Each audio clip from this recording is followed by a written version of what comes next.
Hi everyone, and welcome to the Artist and Creator Archetype. Now, in this reading, what I'm going to do is going to help you look at the different aspects that come up when the artist or the creator archetype is showing up in a reading. And one of the things that I know that is really, really important at the moment is that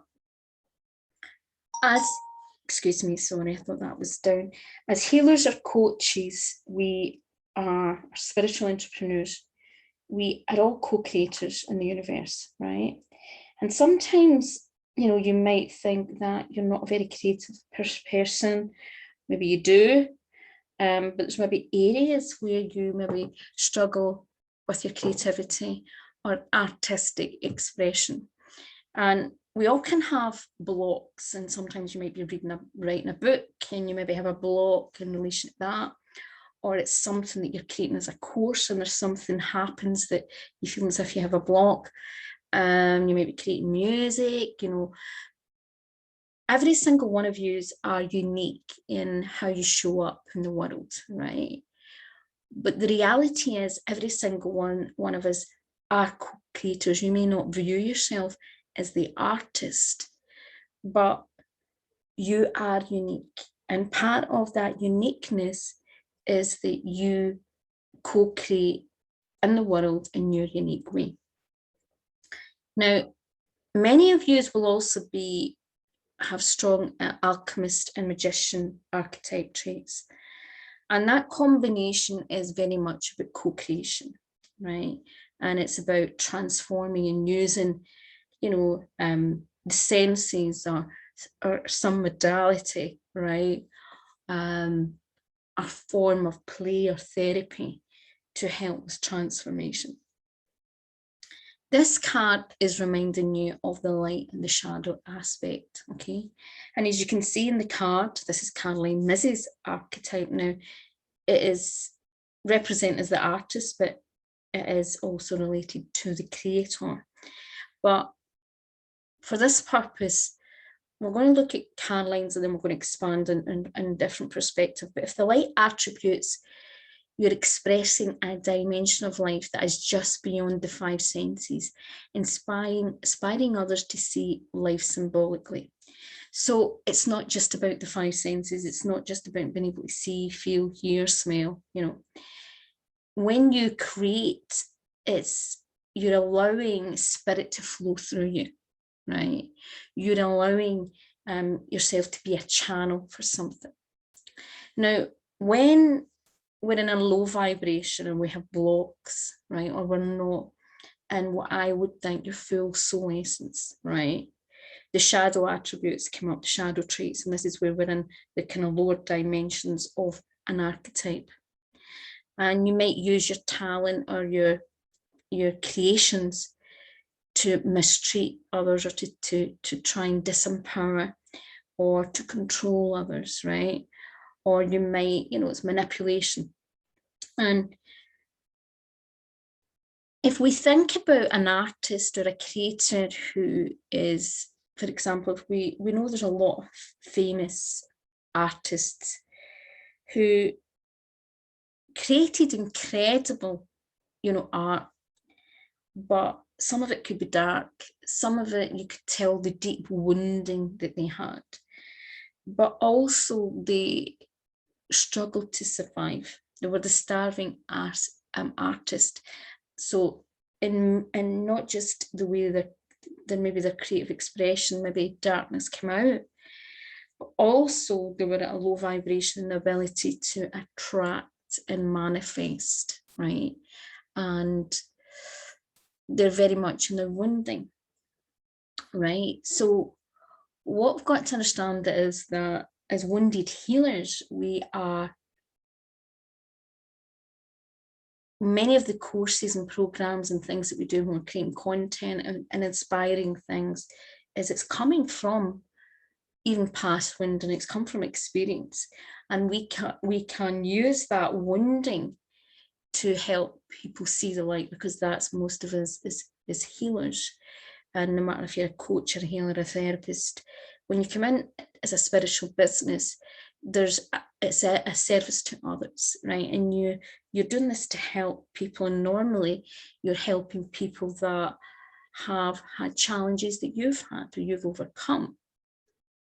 So when you actually recognize that you are moving the shadow into the light, it can make things easier, right? But if you've got a lot of wounding where you have not been able to, maybe,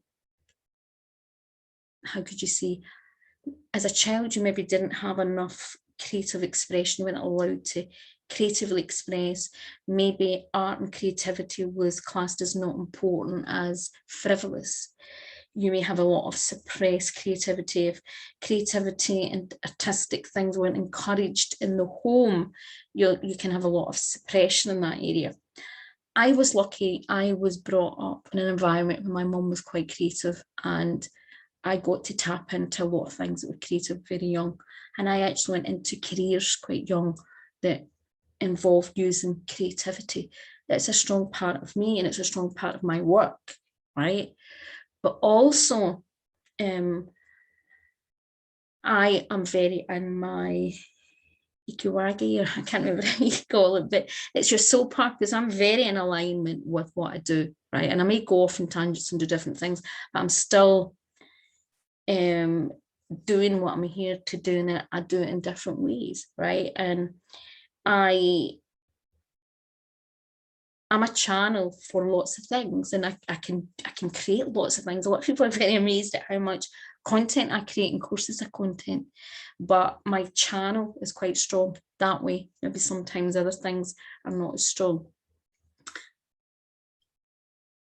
I want to suggest that when this card comes up, that you look at areas where you are stifling your creativity, areas that you're not bringing joy into your business and in your work, areas where you are not allowing yourself to be that channel, right? As you can see, the woman down in the left-hand side of this image, she is just someone who's creating content, and it looks as if she's creating content like a blog or a poster for a business. That is part of creative expression. One of the things that I talk a lot about to my coaching clients in relation to business and their business and their purpose is getting the energy of them into their marketing, right? And that's how I use archetypes. I probably use archetypes slightly different than a lot of other people that use archetypes. Most of them are not healers, so they maybe don't see, feel, and sense the energy the way I do. But the reality is that it's not just about popping on and doing videos. It's about people being able to see, when they see a brand, when they see you, is see the energy of you, right? But it's also about you allowing yourself to unlock more of yourself, right? And creative expression comes through in all different forms of artistry and all sorts of forms, all sorts of forms of co-creation.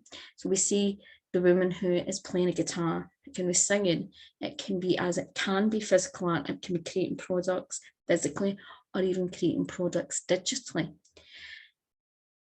You are a co-creator, and it's so important. One of the things that I think is very important, even when I teach my relaxation therapist training at the other side of my business, my stress coach training, is that students know the content enough that they can create their own products, and they can create their own, how can you say, forums, and create their own documents and information documents. I'm not someone who believes in this franchise concept, because that can make people lazy, make people not actually fully understand what they're actually teaching or using. When someone grasps an understanding and then brings their own slant and their own experience into it, that's co-creation. So I would urge you to look at areas where you are not allowing yourself to be that co-creator, and maybe where you are actually being the starving artist. Is there resentment? Is there wounding?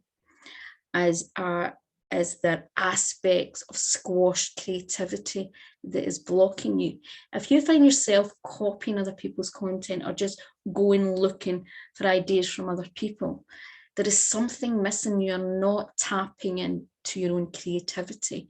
So it's really, really important to be authentic, that you start maybe exploring creative hobbies and things that will help you tap into more of that archetype within you, and that helps the flow of being a co-creator and being a good alchemist.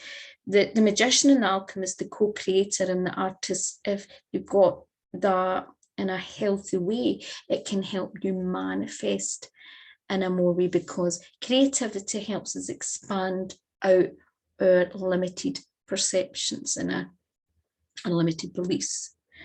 One of the things that I have to add, and I always think is really important in the way I teach, I believe that when someone is able to tap into more of them, they don't have as much need for all this mindset that, I see so much about everything about mindset. And yes, of course, there's a place. But see, when you are working at a soul level, and when you're really working from your, and you can even recognize the essence, and I do that by helping people see through their archetypes. When you can get into that, you're in the flow. You don't have to keep second guessing yourself, because you are being a channel, and you're a channel for your essence. I tend to find that people that not that we all do have certain things that maybe need to be healed, but people that tend to need a lot of constant mindset work are too busy in the ego. They're not in alignment. They're not in their soul. Just a thought. Okay, so remember, every single one of you has the artist and creator within you. Sometimes we just have to unlock it. And I do offer magical child inner child healing sessions. We can tap into that type of thing. It's really good for any of you that have feel the creative aspect is squashed. But I also do have the magic of archetypes course as well, which can be very helpful. So you are the artist, you are the co-creator, you are the manifester. Bye for now.